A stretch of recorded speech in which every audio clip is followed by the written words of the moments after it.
Баршаңызға сәлем. Бүгін мен сіздермен қамыры өте жұмсақ, дәмді пиццаның рецептімен бөлісетін боламын. Ол үшін маған подписаться және қоңырауша белгісін басып кетіңіздер қолдау ретінде.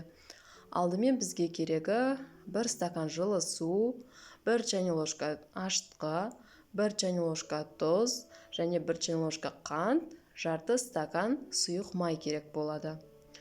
Осылардың бәрін құйып болған соң, жақсылап араластырып, өз қалауларыңыз бойынша жұмсақ қамыр шығатындай етіп, оны қосамыз.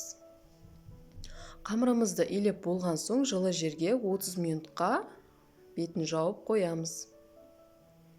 Ашыған қамырымызды 2 бөлікке бөліп, 2 пицца шығатындай етіп, қолыңызбен май жағып, дөңгелектесеңіз де болады, немесе мен сияқты оқтаумен домалақтап жайып шықсаңыздар болады, жұқалап. Қамырды дөңгелектеп жайып алып, листке пергамент қағазын төсеп, жайған қамырымызды дөңгелек етіп тегістеп қоямыз. Қамырдың үстіне майонез бен кетчуп қосылған соусымызды бір тегіс етіп жағып шығамыз. Содан кейін кесілген колбасаларды дөңгелектеп бір шеттен қойып шығамыз.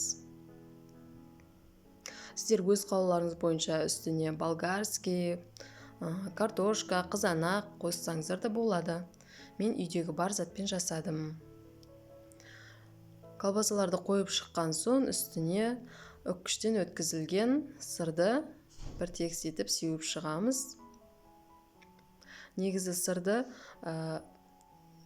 пицца пісерден 5 минут алдын сеуіп қайта салсаңыздар да болады. Созылмалы әдемі болып шығады. Мен бәрін бірге қосып сала салдым. Пиццамызды енді печкада 15-20 минутта 200 градуста пісіріп аламыз. Ал сіздерге ас болсын, маған лайк басып пікір қалдыра кетіңіздер.